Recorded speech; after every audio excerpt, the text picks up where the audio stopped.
Good afternoon, ladies and gentlemen. This is Professor Reyes.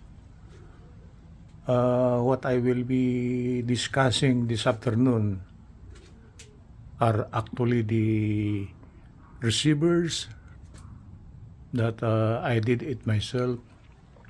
It's a kit. So I just want to show you the receivers that I have assembled. That portion there is actually an FM receiver. Okay. This is an AM receiver. This is an AM receiver. This is an AM receiver. This is an FM receiver. This is an AM FM receiver. And this is an EM and FM receiver. So what I did is that I placed the power supplies of all of these in here. This adapter here could power up this one here, this one, and this one, plus this one. This one here, the other one, could power up this AM FM receiver here. Okay? To show you that they actually operate, I want to power up this one. So I will be inserting this power supply here. It's working. That's working. Good afternoon, I'm Larry Perrell. It is 2:15. We've been talking a lot about the tariffs, Okay. and they are affecting senior citizens. I want to shut off They this are one, against many of them. President Trump's and agenda. You're going to hear from I will show you another receiver. I will show you this one. The power supply of this one is not this one. It's this. It's actually connected to this plus and minus here. So if I will try to insert this one, this FM receiver will be working. Unluckily, this got no LED diode to show that it's power up. But if I will try to plug in, it will work. Between Marengo and Euclid. See. Traffic in the area very slow. Flowing, but slow. It's working. The activity expected to go on till 3 p.m. Another 45 minutes or so.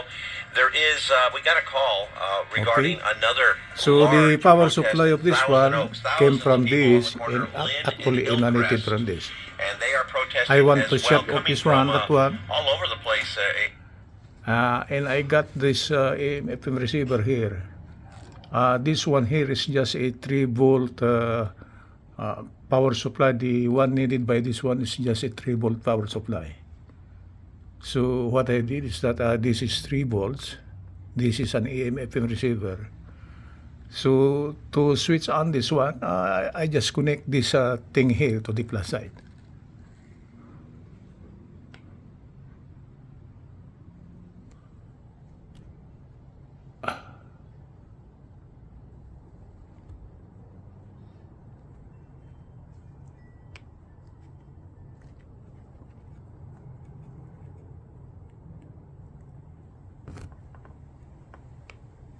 Galaxy A16 5G when you switch That's to it. 5G Unlimited or 5G Plus I Unlimited connected plan. this one to the positive terminal of the battery, and this AM FM receiver is now working. Location. For data management practices, see TotalWireless.com. Okay, In a So this is water can be just what your family needs. powered by just a 3-volt battery. To shut off this one, I will just remove this one, and it's off already.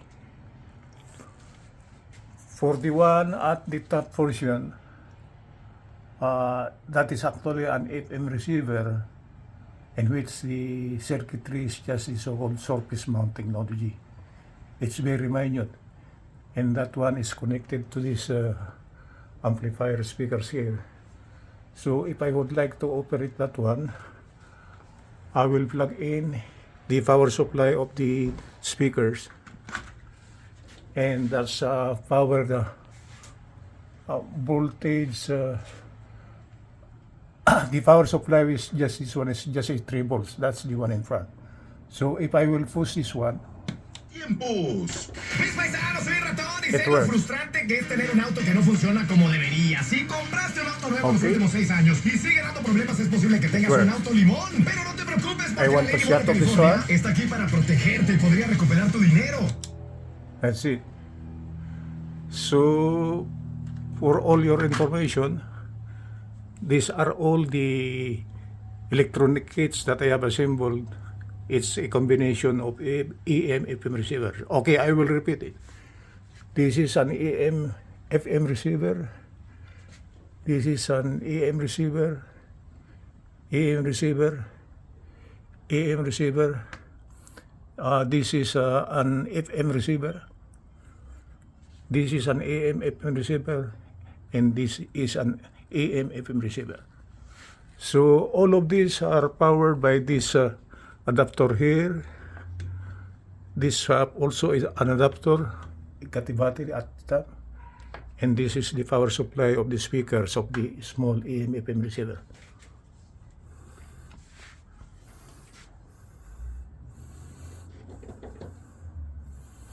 Okay.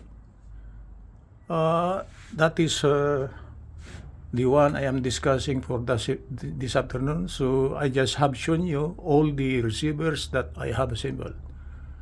Okay.